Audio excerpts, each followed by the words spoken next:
এবারে বন্যার্তদের জন্য বিশুদ্ধ পানি পাঠালেন শাহরিয়ার নাজিম জয়। ফেনী নোয়াখালী অঞ্চলে বানভাসী মানুষদের পাশে দাঁড়ালেন অভিনেতা, উপস্থাপক, নির্মাতা শাহরিয়ার নাজিম জয়।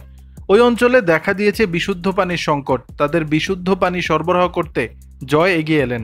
30,000 বন্যার্তদের বিশুদ্ধ পানি দিলেন জয়। শুক্রবার বিকালে আসুন্না ফাউন্ডেশন এবং টিএসসিতে গাড়ি ভর্তি করে বিশুদ্ধ পানি পাঠিয়েছেন। জয় জানিয়েছেন, সেনাবাহিনীর মাধ্যমেও বিশুদ্ধ পানি পাঠানোর ব্যবস্থা করছেন তিনি। জয় বলেন, পানির কারণে হাজার হাজার জীবন আজ মৃত্যুর মুখে। আবার বিশুদ্ধ পানি পানের ব্যবস্থা না করলে কোনো জীবন বাঁচবে না।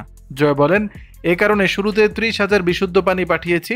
এছাড়া ব্যক্তি পর্যায়ে যারা যাচ্ছেন তাদের কাছেও বিশুদ্ধ পানি দিয়েছি। আগামীতে প্রয়োজনে ওষুধ, শুকনো খাবার পাঠাবো।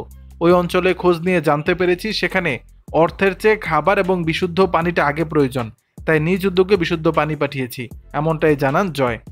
বুধবার সকালে ভারত থেকে আসা পানির কারণে চট্টগ্রাম বিভাগ ও সিলেটের 10টির মতো জেলা তলিয়ে গেছে।